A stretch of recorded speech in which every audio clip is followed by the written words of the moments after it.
আমি কেমন থাকবো আলোচনায় সবকিছু চালু আছে এটাই সব বছর আইছে খালি আপনি আসেন নাই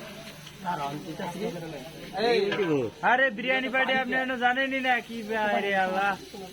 এই শ্রীকৃষ্ণকে কেউ বলেনি শ্রীকৃষ্ণ তো জানেনি না শ্রীকৃষ্ণ কই থাকে ওরা গ্রুপে সবাই জানে আমার মোবাইল কইছিল সারাদিন গ্রুপ দেখতে পাও সেই 12টা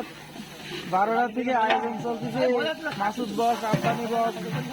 নাজুল ভাই আর আমাদের সব লোকজন এখানে হাজির আপনি এখানে আসেন নাই আপনি বালতিতে দেন সামনে দিয়ে রাখেন সকালবেলা এই ইয়ের সময় উঠতে পাকাইছি পোলাও বিশাল বড় সোয়াগের কাছে সোয়াগের সোয়াগি বিয়া বাসি না বিয়া বাজি আমি শুক্রবার দিন এলে খাওয়া লাগে না এই ঘটনা